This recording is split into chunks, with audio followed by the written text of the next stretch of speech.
పొరుగు దేశాలు పాకిస్తాన్, చైనా, బంగ్లాదేశ్తో విభేదాలు కొనసాగుతున్న వేళ ఈ ఏడాది రక్షణ రంగానికి బడ్జెట్ను కేంద్రం భారీగా పెంచింది. 7.85 లక్షల కోట్ల రూపాయలు కేటాయించింది. ఆపరేషన్ సింధూర్తో అత్యాధునిక ఆయుధాల అవసరాలను గుర్తించిన కేంద్రం మొత్తంగా గతేడాది కంటే ఈ ఏడాది బడ్జెట్ను 15% పెంచింది. రక్షణ దళాల ఆధునికీకరణకు గతేడాది 1.8 లక్షల కోట్లను కేటాయించగా ఈసారి దానిని 2.19 లక్షల కోట్లకు పెంచింది. విమాన ఇంజిన్లు, ఎయిర్ క్రాఫ్ట్ల కోసం 63,733 కోట్లు కేటాయించింది. నౌకాదళానికి 25,023 కోట్లను కేంద్రం కేటాయించింది. దళాల రోజువారీ కార్యకలాపాలు, వేతనాలు, ఇంధనం, రేషన్, ఆయుధాల నిర్వహణ, మందుగుండు వంటి వాటి కేటాయింపులను 17.24% పెంచింది. పింఛన్ల కోసం కేటాయింపులను 6.53% పెంచి 1.71 లక్షల కోట్లకు చేర్చింది.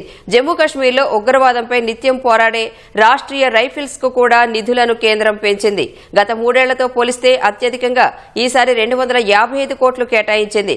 రక్షణ రంగంలో రహస్యమైనవిగా భావించే స్పెషల్ ప్రాజెక్టులకు 1,989 కోట్లు కేటాయించింది. ఈ బడ్జెట్పై స్పందించిన రక్షణ మంత్రి రాజ్నాథ్ సింగ్ భద్రత, అభివృద్ధి, ఆత్మనిర్భర్ను బ్యాలెన్స్ చేస్తూ పద్దును సిద్ధం చేశారని చెప్పారు.